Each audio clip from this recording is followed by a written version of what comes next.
Professor Shaban, we are starting the meet. Yeah, sir, we can start. Yeah. Good evening, friends. I would request Dr. A. Karnakara, Professor of English at Osmania University, Hyderabad, and editor of Remarkings, to kindly begin this meet with an welcome note and introduction to this program. Professor A. Karnakara. Thank you. Good evening, friends.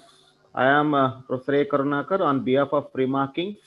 It is my pleasure and privilege to welcome you all to this e-meet on Wings of Words, Journey of Frederick Douglass from Slavery to Freedom. Organized by Remarkings, it is a matter of great delight to see so many distinguished academicians, writers, and critics from various parts of India and elsewhere joining us today to discuss the transformative potential of words in changing human destiny.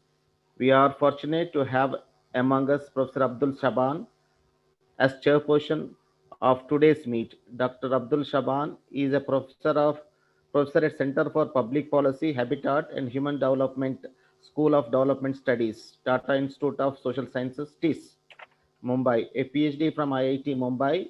He is an urban geographer, an economist with research interest on issues related to cities, entrepreneurship, creative industries, and religious minorities. Professor Shaban has been a member of various committees, commissions, and policy think tank in these areas.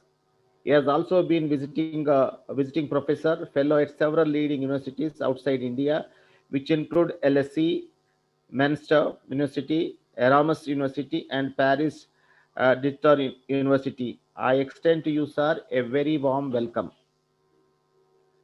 I also welcome Professor Nibir K. Ghosh, UGC Professor Emeritus and Senior Fulbright Fellow, University of Washington, Seattle, USA, who will be delivering a talk on the narrative of the life of Frederick Douglass, an American slave, an accomplished scholar of British, Indian, and American literature. His Senior Fulbright project during 2003 and 4 was on contemporary African American writings. His international acclaimed book, Calculus of Power, Modern American Political Novel, has an entire chapter devoted to African American discourse. I welcome you all once again and call upon Professor Nibir K. Ghosh to deliver his talk. Thank you. Thank you, Dr. Karnakar. Yes. Dignitaries present here, Professor Abdul Shaban, Hamidul Haq, Dr. Hamidul Haq, Dr. Mini Nanda, Dr. Charu Mathur, Professor Santosh Gupta, Pramila Chawla, our executive editor, Sandeep Arora, Dr. Sunita Rani Ghosh, Mr. Devashish Chakravarti from Vishakhapatnam, Ajit Mukherjee, Dr. Ajit Mukherjee from Bhubaneswar, Dr. Preeti Verma, Dr. Charu Mathur, Dr. Mamta Bansal, and all present here. It is indeed a matter of great pleasure to address such a worthy, receptive audience to this meet.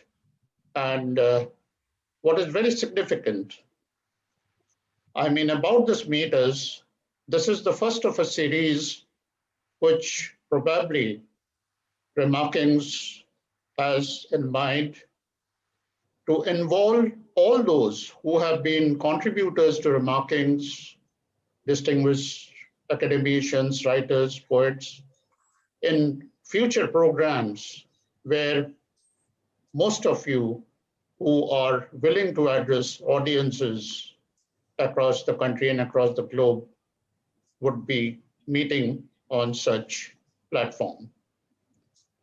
Friends, the title of the meet is Wings of Words, Journey of Frederick Douglass from Slavery to Freedom. Basically, in this talk, I'll be sharing one of the significant seminal works in the African American pantheon in terms of slave narrative. The book on which the talk is based is titled Narrative of the Life of Frederick Douglass, an American Slave, written by himself. Friends, this last portion, written by himself, you may not have found as title of any book anywhere. What is very interesting is that why did he use this in the title, written by himself?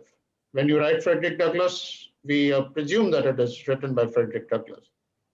But at the time when this book was written, it was, and maybe in many quarters is still presumed, can a slave actually write?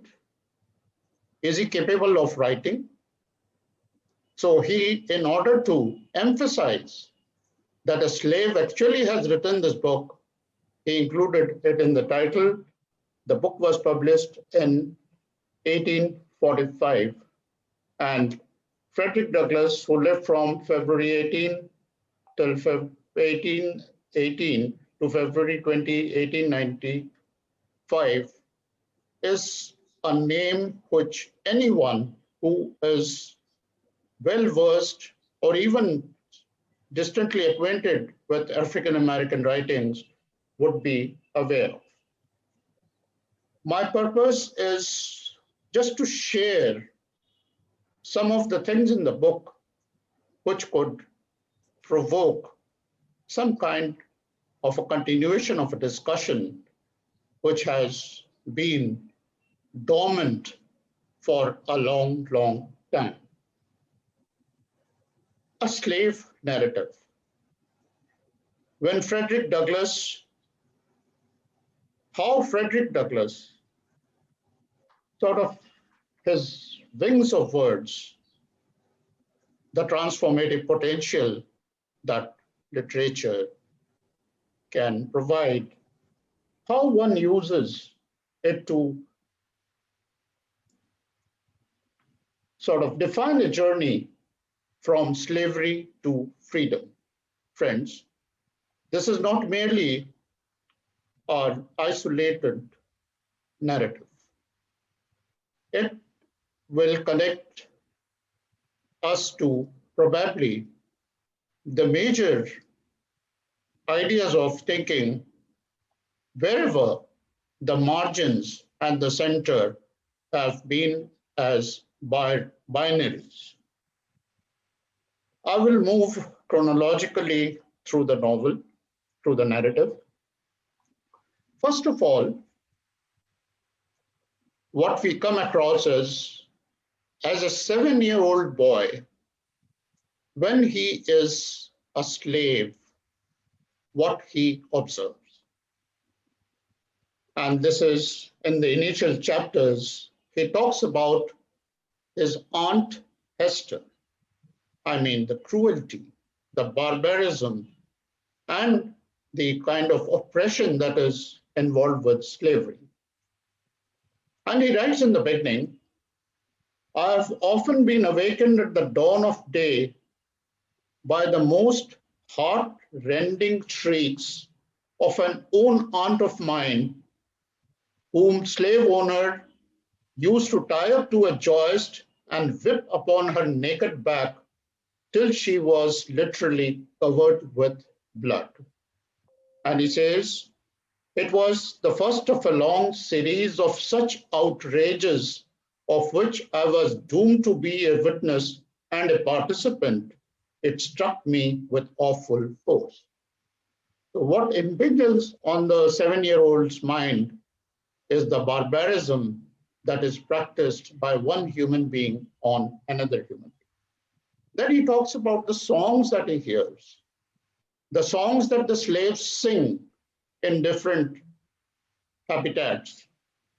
And he tells that one thing, what is very peculiar about the songs is, they're all songs of sorrows, songs of prayers. And altogether, he says that in the beginning, I never used to understand these songs. but he says that every stone was a testimony to the dehumanizing factors of slavery. And he writes, to those songs, I traced my first glimmering conception of the dehumanizing character of slavery. I can never get rid of that conception. And he says, that I have often sung to drown my sorrow, but seldom to express my happiness. He says that either it was a cry of happiness or a cry of pleasure. These were something, it was totally unknown to him. Now what happens? What is very significant, because we are talking in terms of the narrative as a literary work, and we are talking of it as a document against slavery. He confesses at the beginning of his narrative that I prefer to myself to be, even at the hazard of incurring the ridicule of others, rather than to be false and incur my own abhorrence. From my earliest recollection, I date the entertainment of a deep conviction that slavery would not always be able to hold me within its foul embrace. First, he sees the barbarity. Second, through the songs, he learns what slavery can be. And the third thing it says is, it had built up a kind of a resolve in that little boy that I will never be bound by the fetters of. So that kind of steadfast determination he had. Now, only with determination and desire, one cannot mainly aspire for freedom.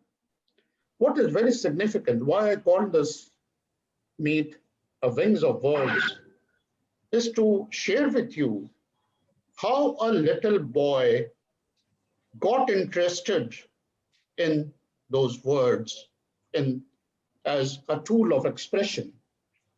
At the age of, in the year 1825, that means at the age of 7, this Frederick Douglass, I'm not getting into the details of the etymology of names and other things. This little boy, at the age of 7, he is sold to a couple, Hugh Ault and Sophia Ault. When he goes to there, he finds that they are very, affectionately disposed towards him. And this lady, Sophia Ault, takes a lot of interest in this boy, and she teaches him the A, B, and C, the alphabets. And then gradually, she tells him how he can combine a few letters and create 3 or 4 letter words. And this is how the interest is created by Mrs. Ault. But then one day, and this is again very significant, one day, while she is in the process of teaching him the letters, teaching him to read, she encounters her husband. And her husband gives her a huge scolding. And he says, what the hell are you doing with this boy? Don't you know that it is unlawful to do such a thing here? And he instructs her, if you teach that nigger, he says, how to read, there would be no keeping him. It would forever make him unfit to be a slave. He would at once become unmanageable and of no value to his master. As to himself, it could do him no good, but a great deal of harm. It would make him discontented and unhappy. And what he says, when he heard this gentleman stopping his wife from helping him, the resolve he makes is, from that moment, I understood the pathway from slavery to freedom. And then what I would like to specifically share over here is that any society which wants to keep the oppressed in their place, their first attempt is to stop them from getting access to anything related to reading, writing, knowledge, culture of that. Because the moment you are able to rationalize, you try to question the status quo. And you see the kind of determination this boy at the age of 7 has.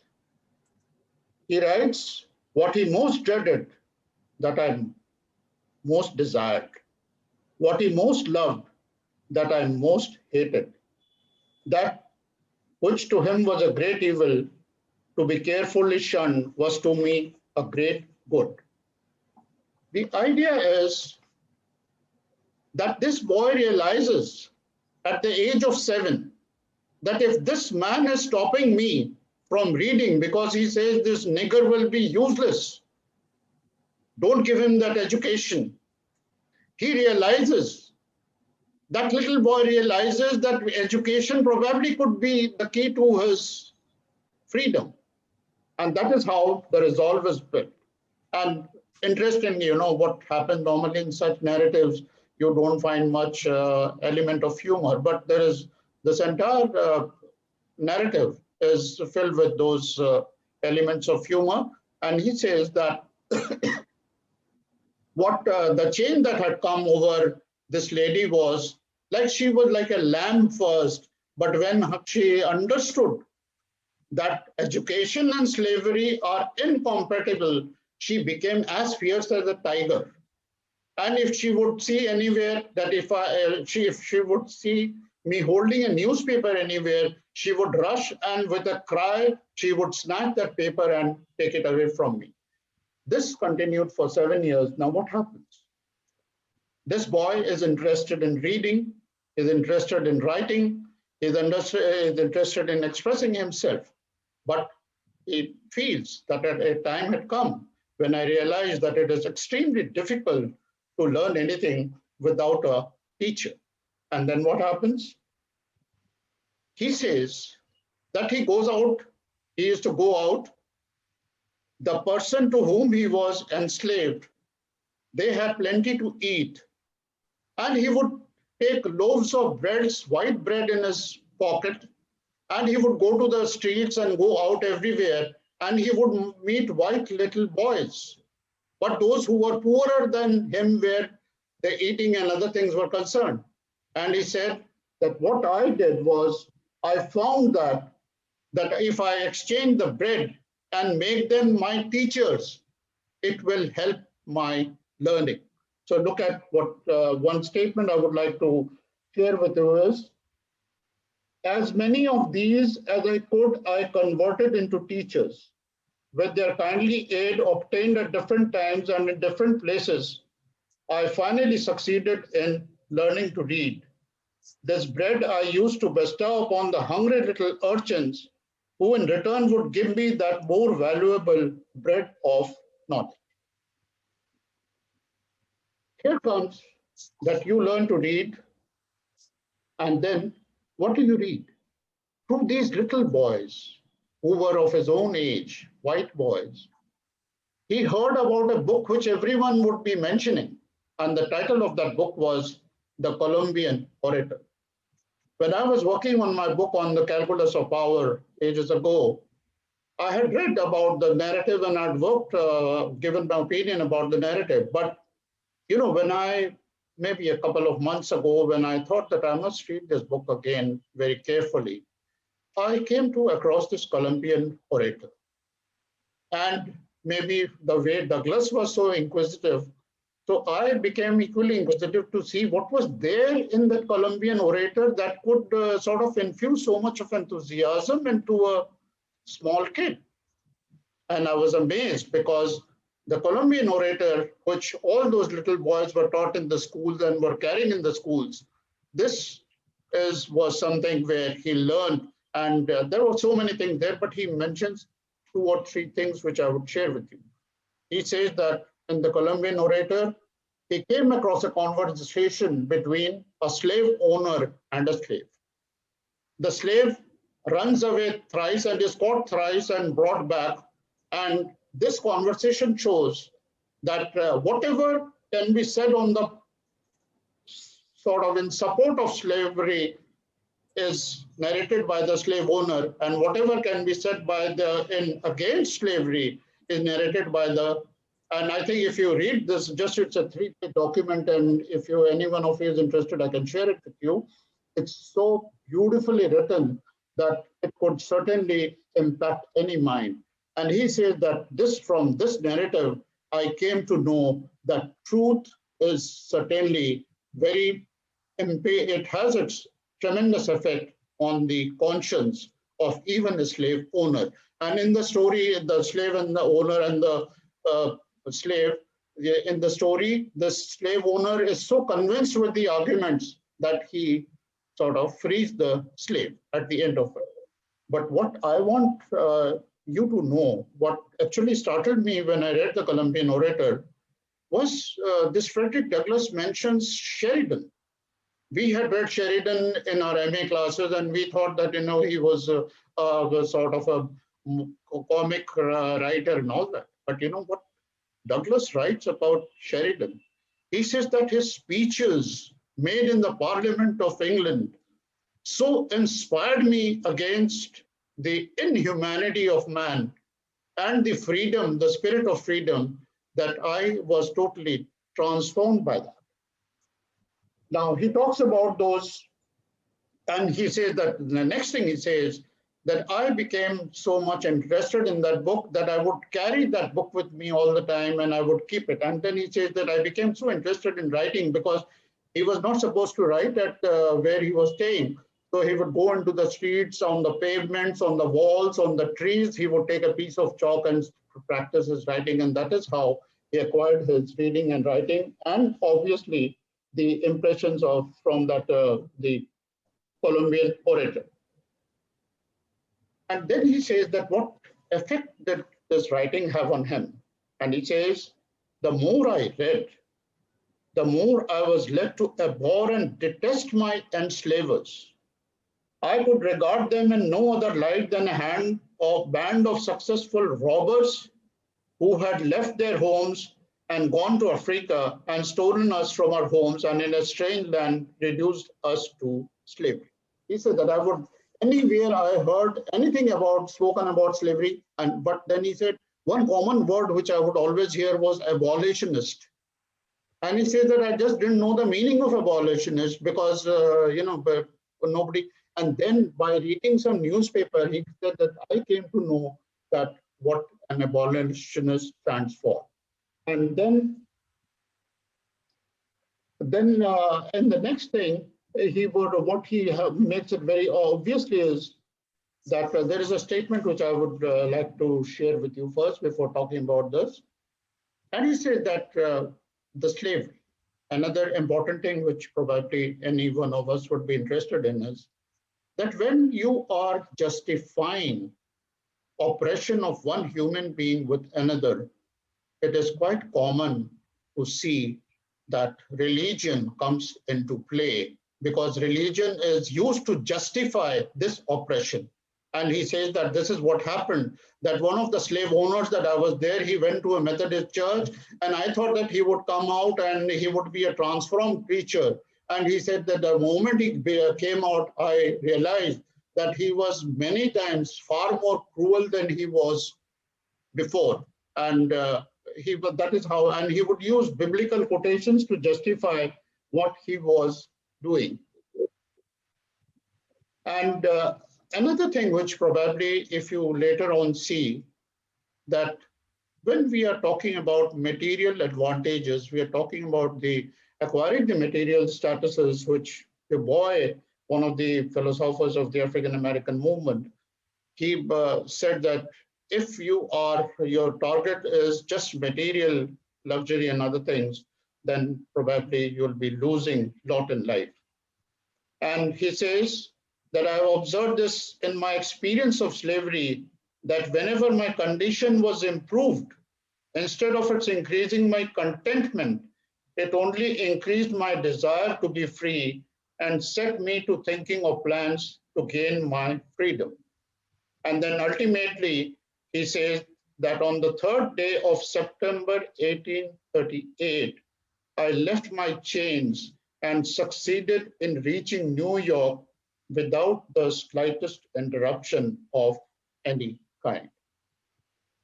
From here starts a remarkable journey unparalleled in human history. He becomes not only free, but after he writes this narrative, he becomes one of the most important people among the abolitionists, and he is given some of the very high positions by Abraham Lincoln and the later governments to advocate the case of slavery. And this is what probably, some of the in bare minimum that I could share with you. And I think when we interact with the audience, we'll have more things to talk about. But what I would like to sort of sum up what I'm trying to share with you by using an important quote of W.H. Auden. Auden says, "You cannot tell people what to do. You can only tell them parables." And that is what art really is, particular stories of particular people and experiences from which each according to his immediate and particular needs may draw his own conclusions. So by sharing this parable of Frederick Douglass, I think I leave it all of you to freely think and see that in the situations, in the setting that we live day to day, what have we really done to inspire some poor little boy and to show him that the difference this interest in reading in the wings of words could make to his entire life.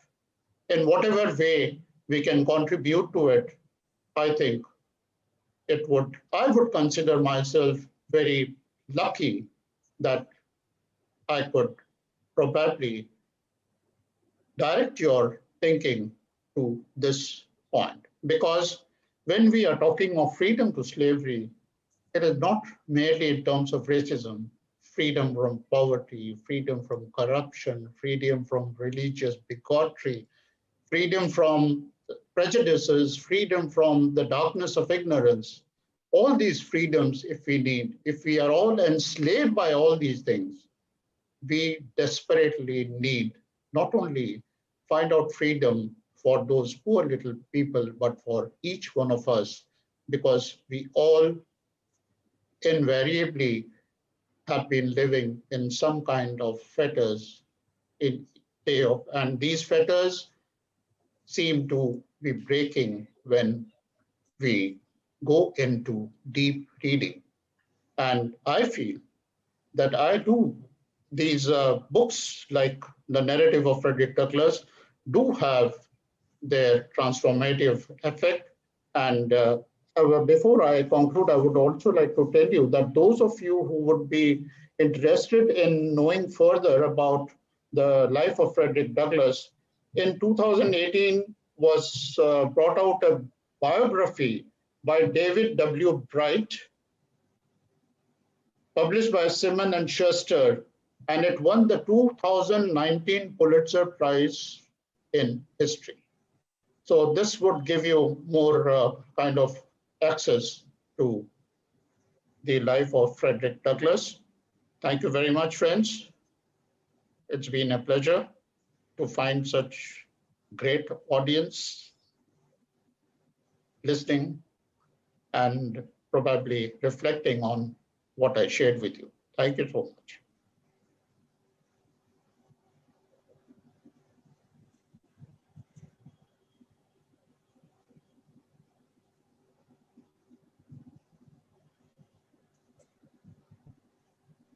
Moving on,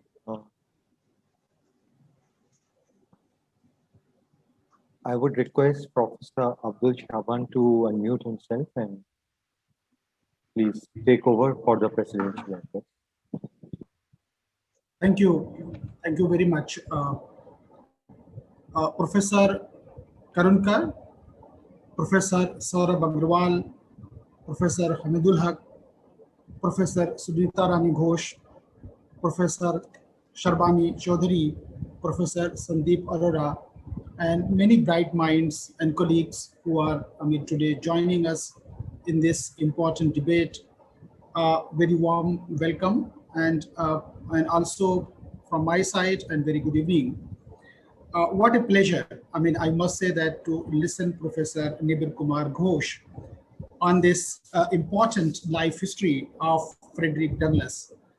I think that these are extraordinary journeys by individuals taken in a very difficult situation, and they tell us a lot about the possibilities all of us filled with, and that's what actually the history brings out of his life history brings out. And I must say that let me briefly say that few words about Professor Ghosh. It has been a kind of, I must say, the pleasure, not as a senior professor who really always is there to discuss difficult questions, but also is very much interested to talk and to discuss about something what is said. And I was really touched again today that we are enslaved. We are all enslaved by our fetters. And these fetters are nowhere, actually they are not visible fetters, but these fetters are the ideas and ideologies and the religion, the caste, the language, the class, and actually the way, the race, the ethnicity, all actually come, they define us and they enslave us in many ways. And they do not allow us even to practice our freedom and allow others freedom. So what a wonderful statement, Professor Nibir Ghosh, on this.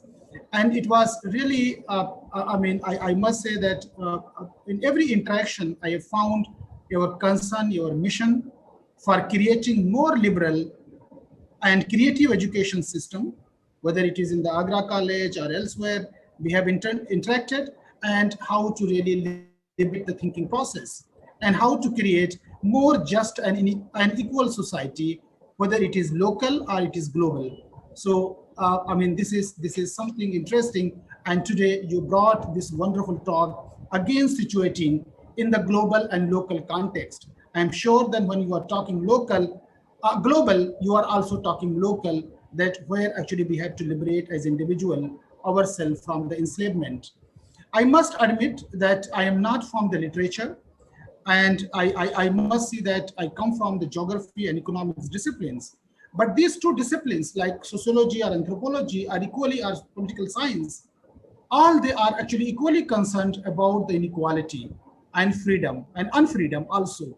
So this is something which is actually our disciplines also come across and cut across.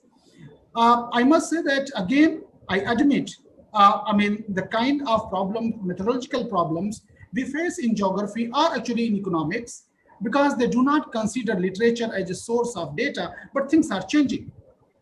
And if you read some of the books which are coming out, which are actually wonderful, like Thomas Piketty, and what he wrote, The Capital in 20th Century, or actually Capitalism and Ideology, where he draws deeply from the literature what was happening in early, maybe the 17th century or 18th century in France and in UK, because the data, the way the income data, the inequality data are very rare, which actually they are recorded. But these data are these biographies, novels, and other, they provide enormous set of the data to the literature to really understand what is going on. So this is something very interesting, and I think this is one of the story where the data, the hard data cannot capture, but actually the capture, it can through our imaginations, through these beautiful descriptive writings, what actually as a novel and analysis that actually is presenting the story of inequality, the inhumanity, the racial differences, the slaveries, and actually the evolution movement, which actually continued. So this is something, but from this, actually, whatsoever I can do, I draw the two lessons. and I must say that mainly focusing on the development economics, I draw the two lessons from this history, life history, what Professor Nibir Ghosh presented today. The first thing, actually, this life introduces to all of us, actually, of the Frederick Douglass, that how the human suffering has been, how the suppression and enslavement of human being has been from the other human being. That actually what he brings, the story brings out.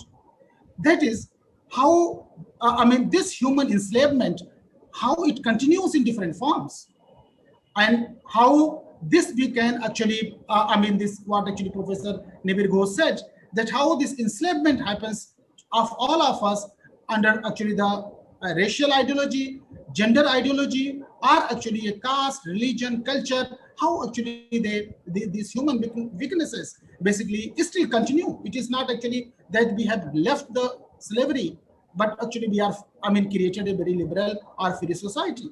Still the humans are fetters in everywhere. You can look at Agra, you can look at in the USA. So this continues.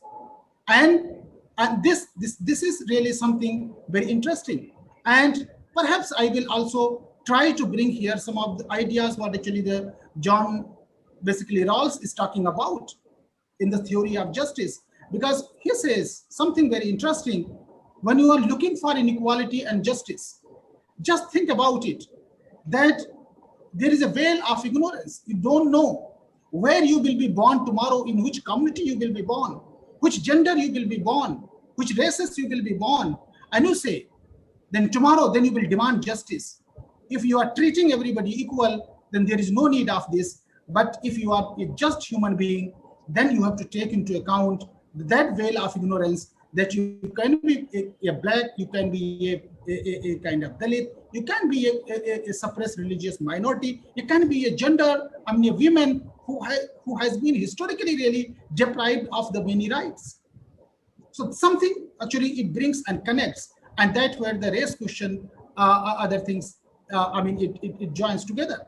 But two important things which actually I would like to instrumental in this what actually discussion Professor Nibir Ghosh brought. The something which actually I say the ideas of the education, the role of education, and the promise of the city, what he introduced. The first, the role of education, that how reading the Colombian Orator are actually the all kind of the books, how one individual, person get enlightened and moves away from the slavery to becoming free, and to become free, how this education really guides him to do certain things, and how he changes the geography. And he moves to the city, not remains in the countryside. So something very interesting it brings out, and that is where actually our business in economics, what we do. And this is very interesting. And that is where I will talk briefly on these two important issues.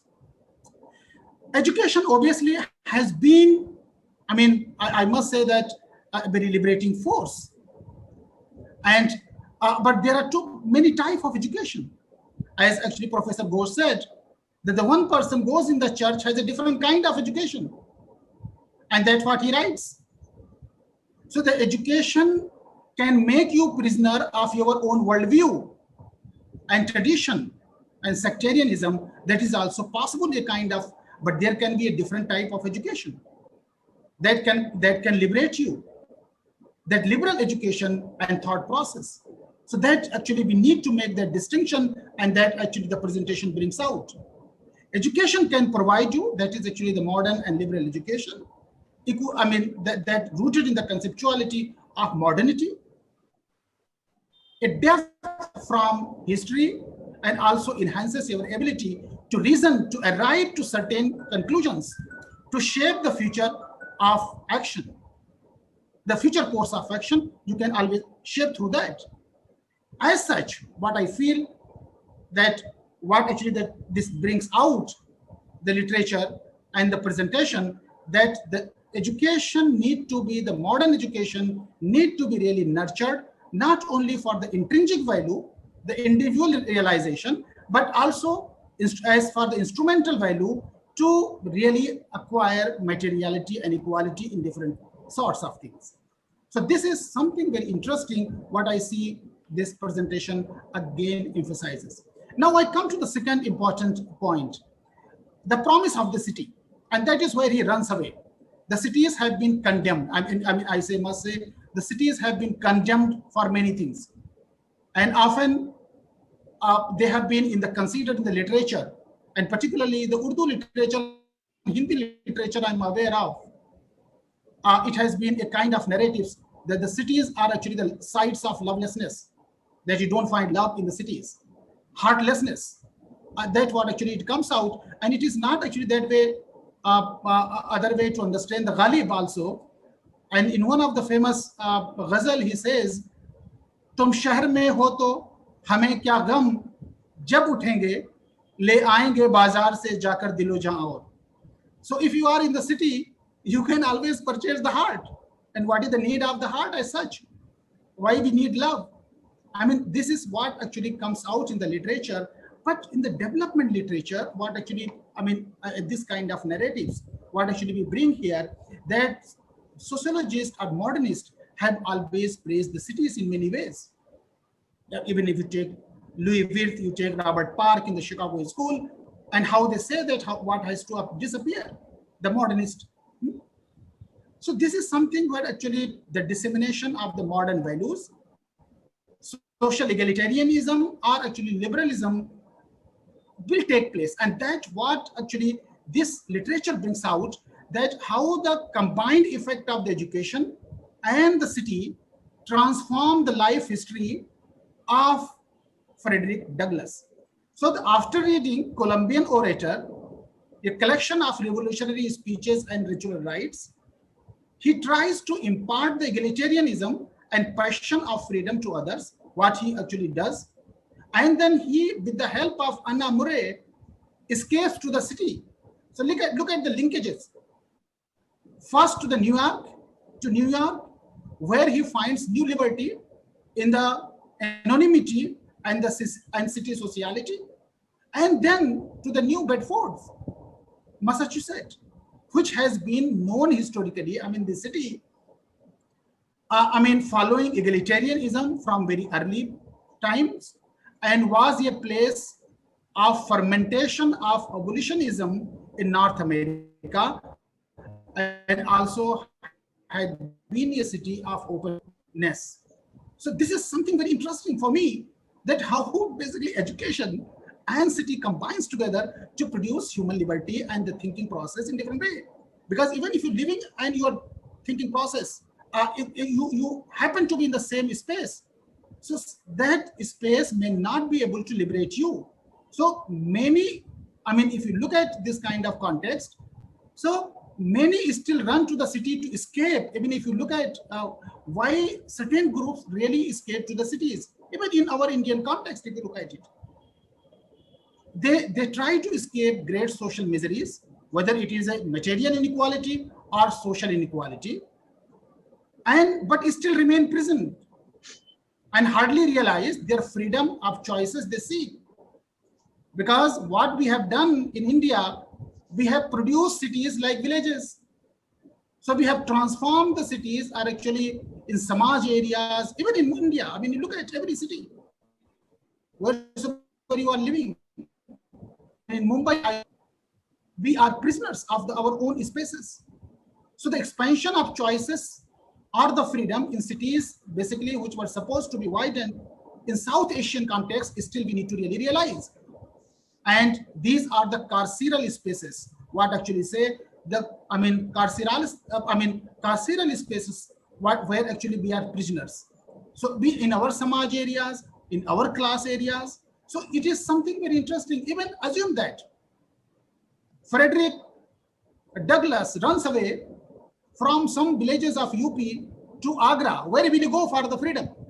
Which ilaka he will go? Which gully he will see? Because this is the question I think that Professor Nibir, whose presentation exposes to us. That's where we will go for seeking freedom, because still we are divided so much. So our cities need to be liberated. That also actually brings it out that in order to liberate ourselves, we have to also liberate the two very important things which Professor Nibir Ghosh brought.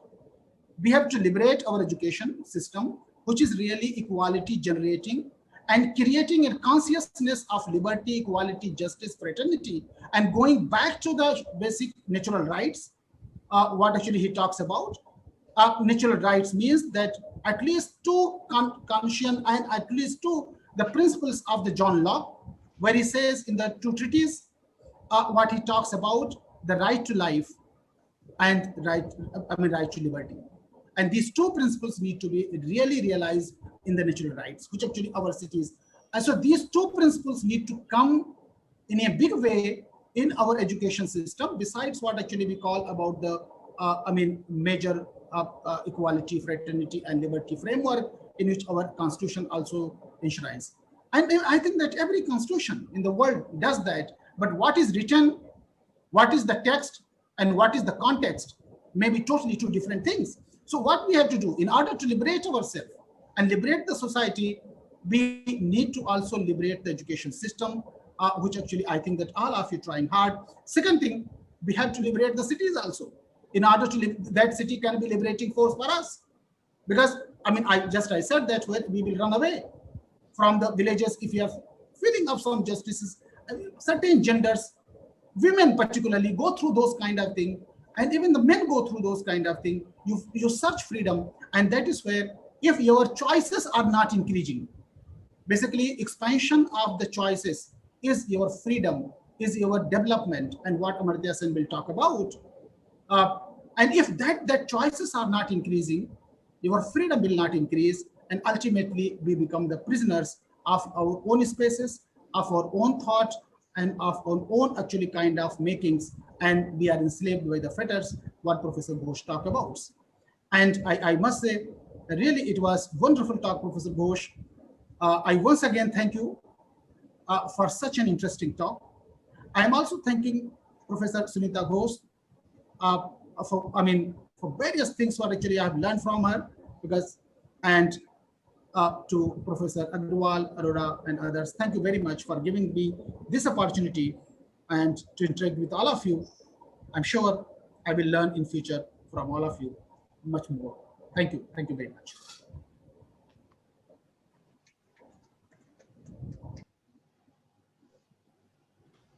Thank you, sir. Thanks for this enlightening speech. Sir, can we proceed with the question answer session? Yeah, sure.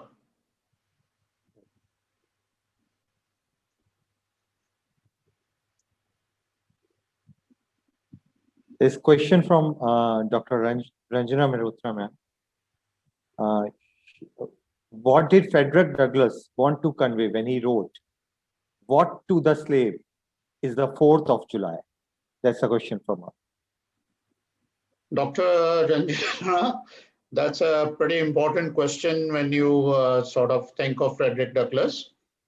I think the very title of the speech that he gave, what is 4th of July to? 4th of July is the date when the Declaration of Independence was signed on 4th July 1776. And to be very frank, this date, even when I was interviewing African-American writers during 2003, 2004, many of them would want the question to veer around, what is the meaning of 4th of July to me? To the person who was narrating.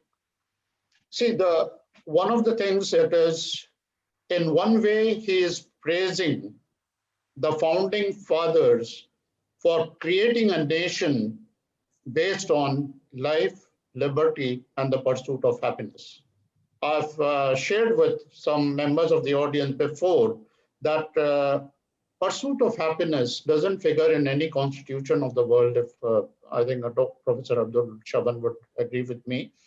But life and liberty is always there in many of the constitutions.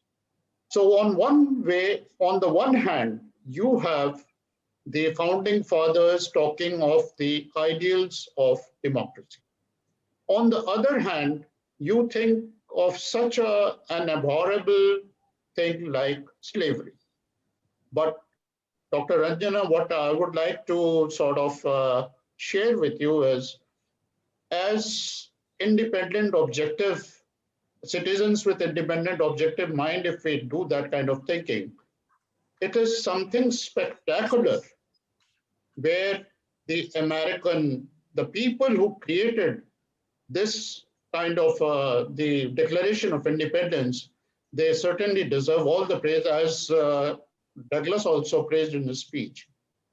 Because I feel that there is absolutely in the story of human civilization, there is no parallel of what happened in America. In America, the nation was divided into two in a civil war. And what was the issue? The issue was slavery. The slaves were not a part to it.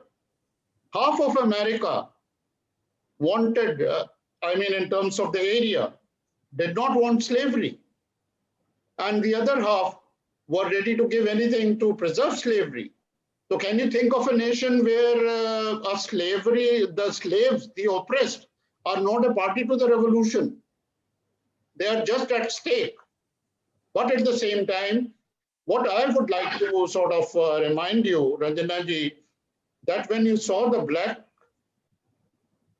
movement, the Black Lives Matter movement, in the case of the death of Floyd George, you must have noticed that people from different ethnicities, people from different color lines, they took part in that.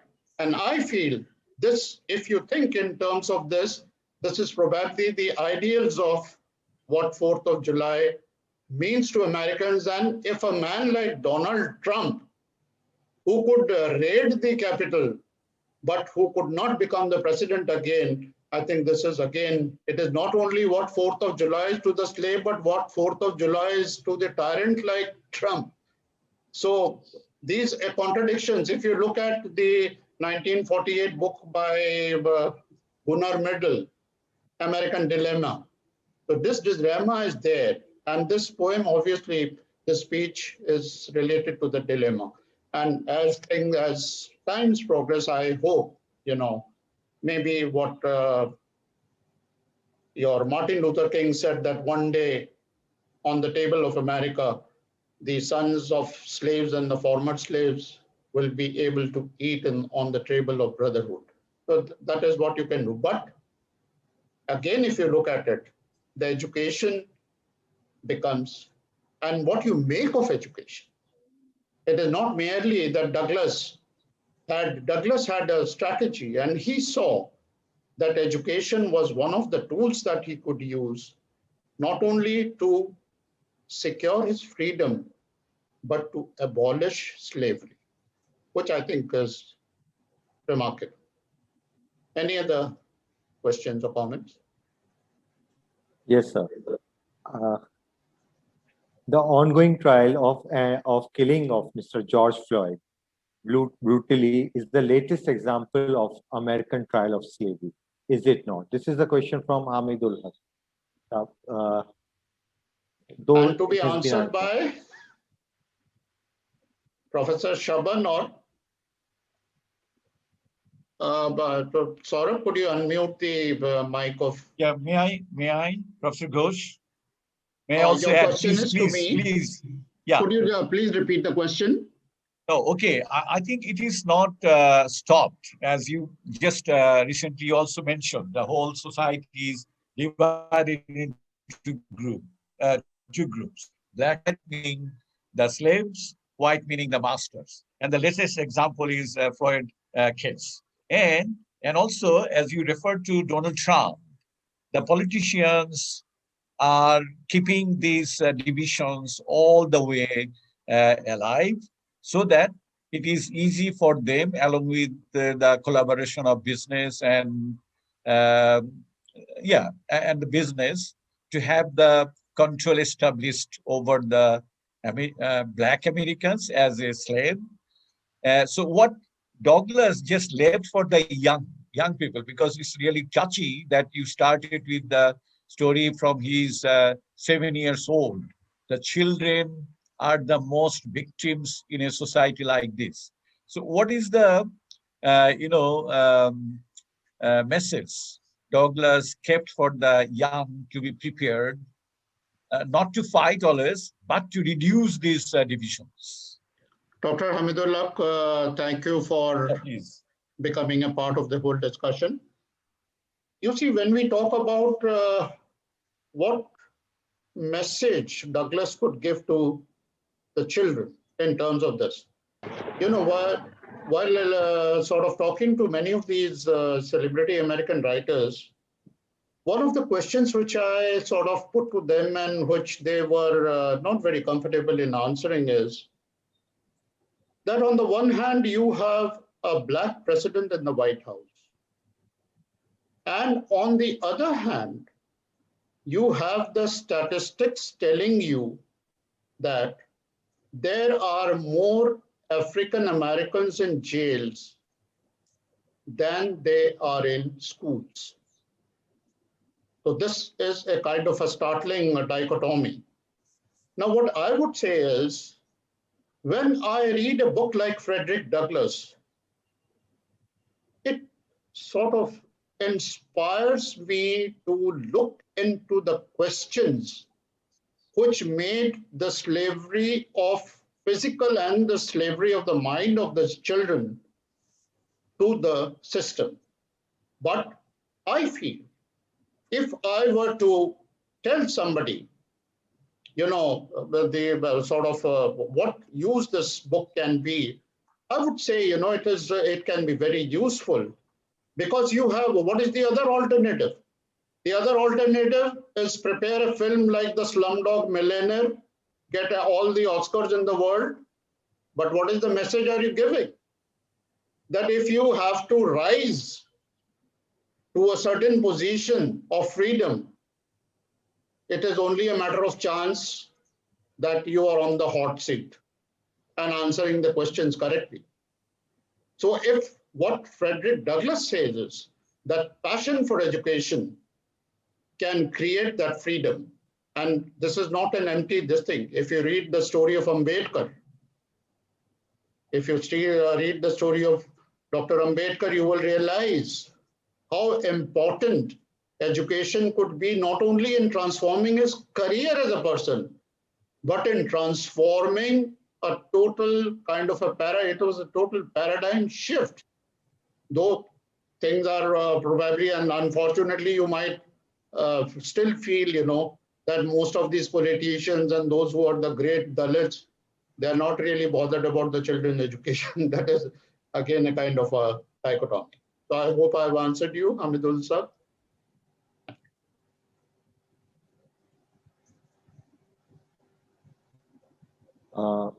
Dr. Manju Rani,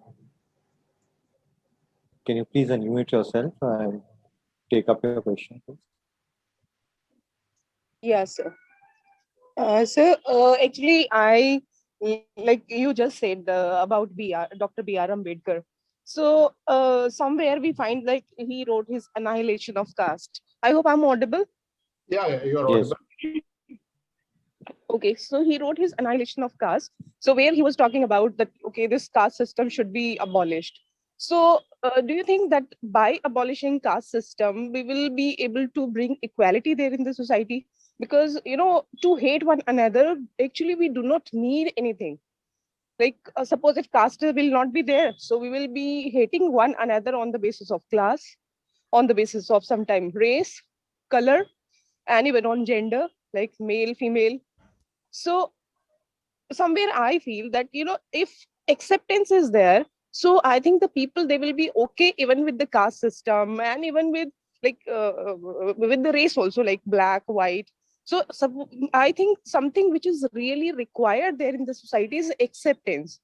Like there are so many Dalit writers also, as you were just talking about Dr. B.R. Ambedkar. So like C. Ayappan is one of the Dalit writer. He has talked about, you know, Dalit consciousness in the story Madness, where a boy is there and he is a Dalit man, and he has become a teacher. So that's why he is not going to his family, because the people, they will come to know that he's a Dalit.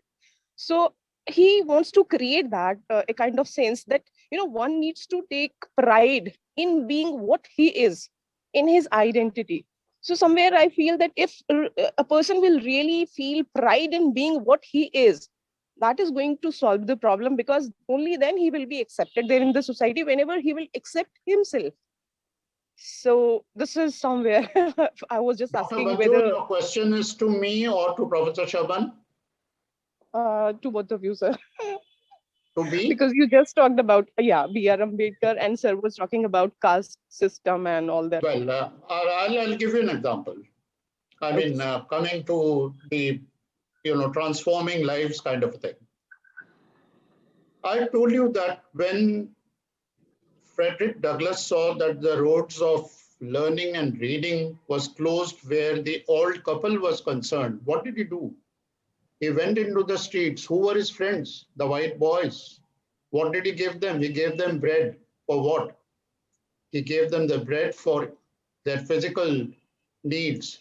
And he said that I got the bread of knowledge in return. So when you are seeking knowledge, that is applicable to anyone who's crossing those paths. And when you're seeking that knowledge, education should also make you free, as Professor Shaban said, that prisoner, it should set you free from the prison of your own thoughts, of your own prejudices.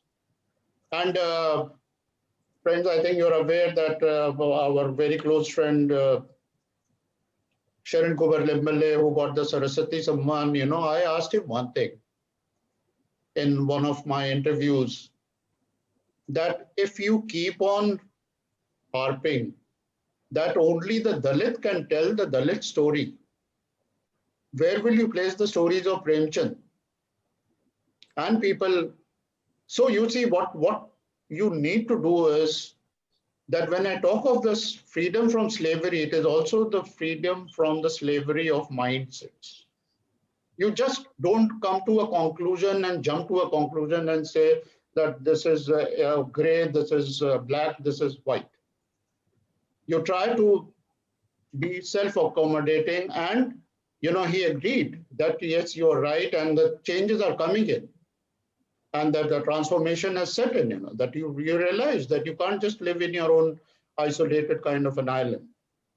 So it is education should try to make you rationalize, as well as also try to set you free from your preconceived notion, like the mending wall syndrome, as Robert Frost would have said. Any other questions, Aura? Sir, may I, sir, Dr. Nibir Ghosh, this question to Nibir. Yes, Sir, it's a very intriguing discourse, I must say, that you have actually brought out Douglas to us. I am more inquisitive to know whether Douglas, from whom the white poors, whom he shared the breads to get some kind of a lessons, whether Douglas any point of time has given some kind of emancipation of their freedom, white Americans' freedom. What I mean to say, the poor white Americans, they are also suffering. They must have also some kind of a suffering and some sort of a things. Or it is only anti-slavery alone. That only I wanted to get into, because I would love to read more on it. And if you have any knowledge of this or anything, Debashish, I think I also have given a thought to that particular aspect.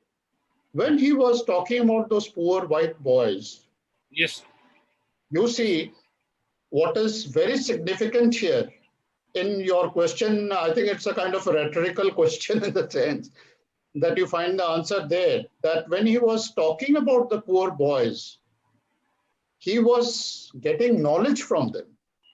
They already had that knowledge. So when you have that knowledge, when you have that desire, when you see, they were not reading those little boys also. If they were reading Colombian Reader, the Colombian Orator, only to score a grade in the school, then they would be where they are. But if they were reading to see what was said over there, they would certainly, because you see, the urge to find your own freedom, this urge is not, some government is not going to come and tell you should be free. Yeah. This urge, and this is, how did this urge come? He saw his aunt being beaten, whipped. And he said, and he says that this fellow would whip her, and if she started crying, he would whip her till she became quiet. And when she became quiet, he would again whip her.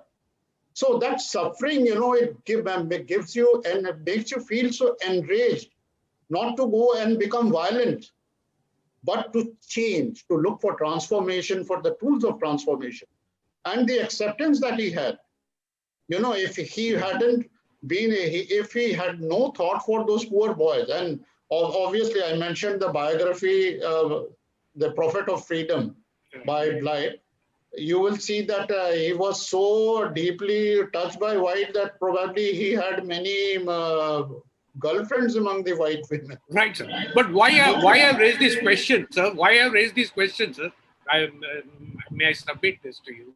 See, why he definitely has got a tremendous amount of arts to know himself first in the society, how it is placed, and accordingly he has acted very positively for the education, because unless you get educated, you cannot liberate yourself. If you cannot liberate yourself, you cannot liberate the society. So to that extent, he has actually gone into the deepest thought process. But at the same time, definitely somewhere or other, I can find these liberators basically will have some kind of a connect.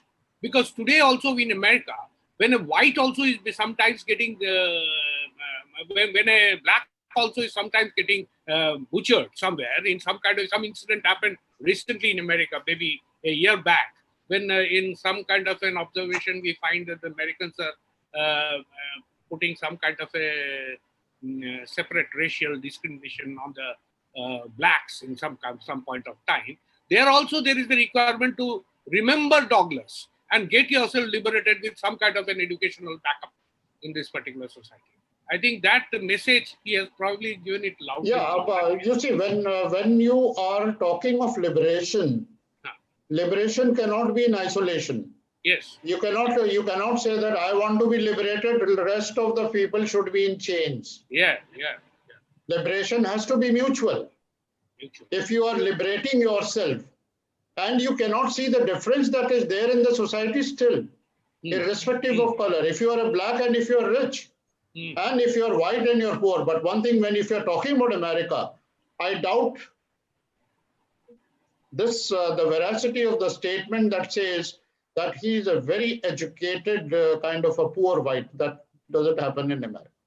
If you're educated, you can't be that's poor. what I'm saying. You can make use of education, but what it's happens, a continuous process. Like when Ranjana ji talked about the 4th of July, that you may be black, but you may not have that equal right. But what you're saying is true. I still would reiterate what I said. That liberation cannot be in isolation. It's a simple thing, sir. Yeah, simple thing. Basically, when I went to America and I find that Charlie Chaplin is not there in Hollywood at all, I could make out that this is where there's something somebody must be feeling disturbed in this. Basically, he has been there in this particular case, but all shoots.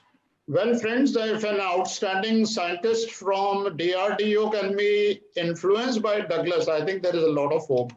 Thanks, not like that. No, sir. You have given us one perfect thing, that is only research and development will not work. It's the reason and do.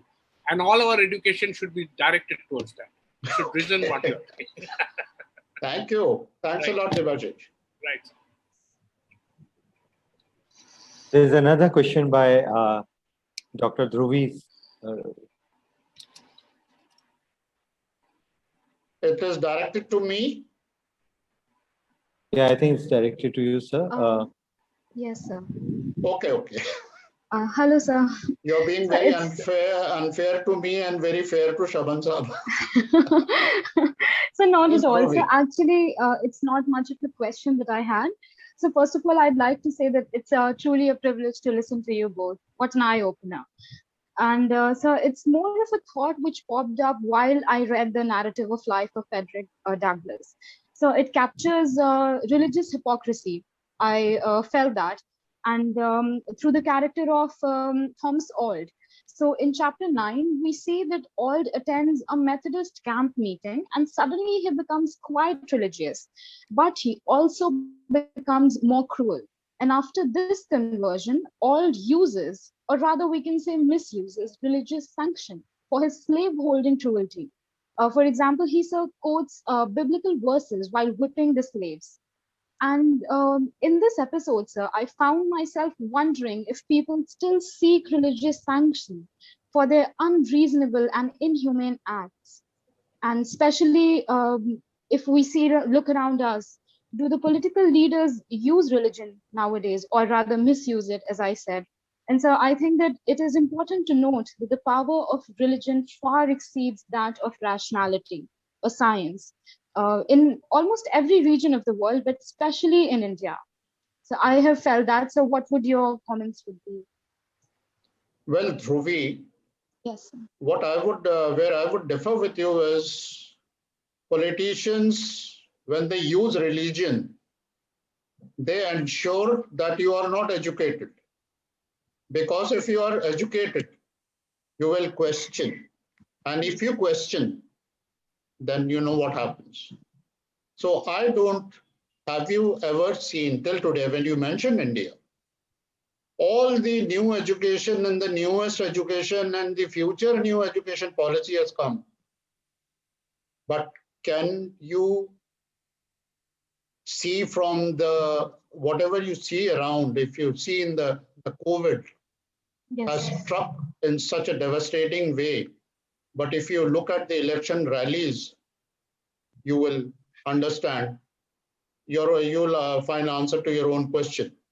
Basically, when you find is that it is religion which probably is used to put the oppressed in their places. But it is only religion.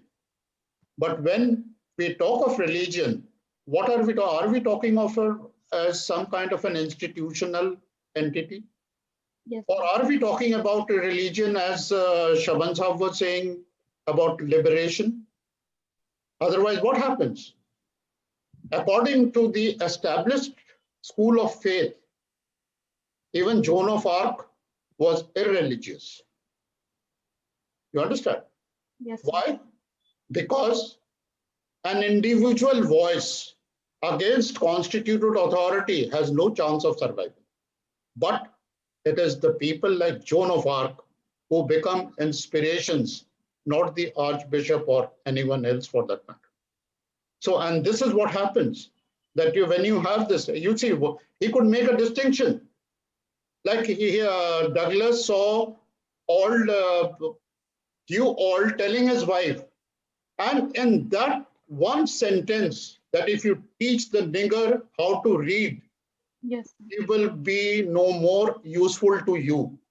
He immediately realizes that a 10-year-old boy realizes that means freedom is very important. You understand? Yes. He says that if this man is so much afraid of educating, of me getting educated, so if you have that kind of a spirit in you, and that is what I say, when I see every poor, no matter whether they have 2 meals or not, but they have a very smart iPhone and everything, all kinds of phones they have. But I wondered, why don't they use this phone to sort of upward mobility? Let them acquire more knowledge, let them acquire more information, let them acquire more awareness and get higher into that. If you read The World is Flat, you will find some examples over there. Yes. But we don't do that. We say, okay, it is there, okay, fine, let us entertain ourselves. So if you are bent on entertaining yourself, then freedom is probably already have that freedom in it. It means nothing to you. Have I answered you, Dhruvi? Yes, sir. Thank you. Thank you, sir. We'll take one last question, sir. Dr. Gunjan Chaturvedi, ma'am. Yeah. Could you please unmute yourself and take up your question, please? Yes, Gunjan.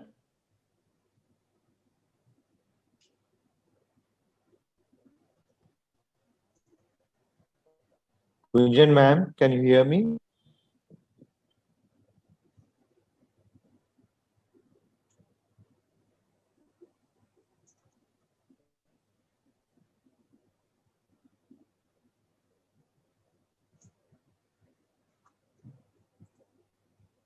I think she's Saurabh Gunjan is not unable.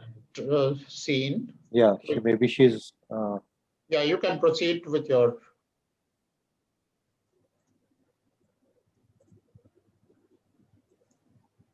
System. Gunjan is not able to unmute herself.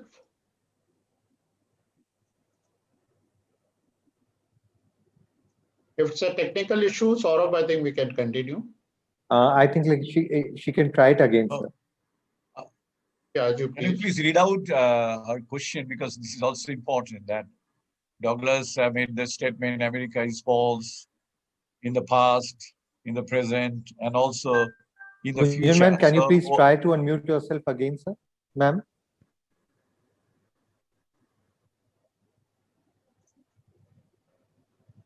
Saurabh, read out her question. Okay. It's already there, you read out.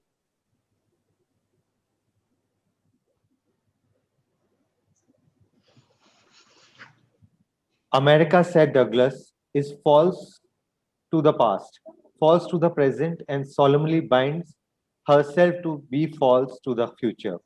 Can you explain the statement? Well, I don't think this statement needs any explanation, because whenever we refer to Frederick Douglass, you cannot sort of chain him to a particular time thing. And where these dichotomies are always there, the dilemma is always there. Whether it is the Scottsboro case or the Trayvon Martin case or George Floyd. So past, future, and all that. But the past, as we see in Buddhism, it is never a particular moment captured in time. It is always in transience. And if you look at these kind of miracles that happen, like Frederick Douglass, your August Wilson, and you look at characters like Malcolm X. You know, the system, if there is falsehood, the system will create people like Malcolm X, who himself didn't know a single word, but who became one of the greatest orators of the world when he was in prison. And that is where he picked up his zeal for learning. And today, if you have to name one orator you would love, I think one would readily say that it is. So, Saurabh, I think we can go ahead. Thank you, sir, for taking up all our queries. Now I would request Mr. Sandeep K. Arora, Executive Editor of Remarkings, to kindly propose the vote of thanks to the speakers. Thank you. I deem it an honor and pleasure to have this opportunity of conveying on behalf of the editorial board of Remarkings our heartfelt gratitude to one and all for making this meet so memorable with your gracious presence. To have responded so reassuringly to our invitation at such short notice speaks immensely of your strong emotional as well as intellectual bond with the fraternity called Remarkings. To spare your valuable time for this exemplary meeting of minds is commendable indeed. Words cannot adequately compensate for your gesture. An enlightened audience is the life breath of any event involving easy give and take of ideas. We are grateful indeed. Our thanks inevitably go to Professor Abdul Shaban for adding to the quality of the meet with his gracious presence as chairperson.